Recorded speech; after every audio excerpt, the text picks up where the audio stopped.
Welcome back. So most of us have been dumped at one time or another. It's excruciating. There's no way around it. One of the worst feelings you can have, and it can be really hard to get back on track, which is why we have comeback coach Dolores Jones here. And Dolores, you have some interesting ways to help people get over the breakup, and they involve writing. Right. You can put it on paper for peace of mind.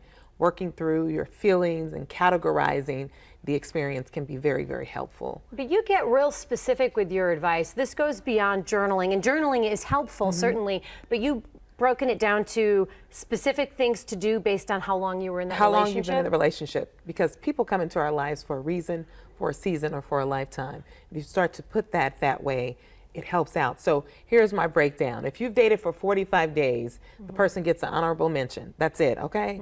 Yes, we went out. We had a nice time. We're done. No need to belabor the moment. It's 45 days. If you go past 45 days, now you're into a month to 3 months. One of the things I think about is writing a newspaper article. Give the person about 2 paragraphs, the who, what, when, where, why, and how, okay? That's a short-lived experience. So don't stay on it too long, okay? Then if you go into 4 to 8 months, I want you to become it's a short story because you have some substance, you have similarities and differences, but then I want you to think about, why is the reason that I chose to move on? Because you have more information to go on, more experience. What if it wasn't your choice to move on and it was their choice? You still put that down there, and you still put that down there and think about it, because sometimes you can see the end coming. In certain relationships, you know it's not going to last, right? But who wants to be the first to say goodbye? Most of us don't. But if you really are honest with yourself and you put it on paper, it starts to reveal things that you would normally not see because you're so emotional in those experiences. Now, if you make it to 9 to 12 months, okay, honey, then now you have a personal novel that you're working on. It's a combination of experiences, trips that you've taken. This person has probably met the family and the friends, and you've discussed future hopes and dreams.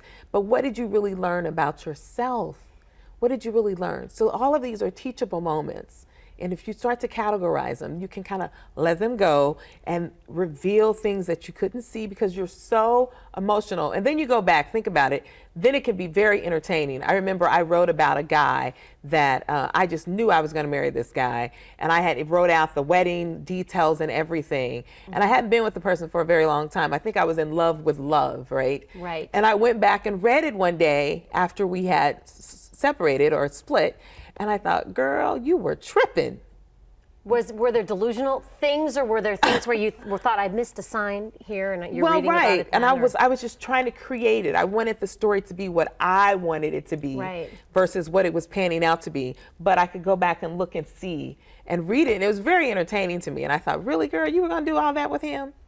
It's really interesting. So even going back. So it's important to keep a journal even when you think things are good. You got your honorable mentions, your news headliners, okay? And then be done with it and learn and move on and share it. Share the stories with your girlfriends. Girl, let me tell you about this guy that I met. He's an honorable mention, and we dated for 45 days, honey. I gave him 45 days of my time, and this is what he gave me in those 45 days. Okay.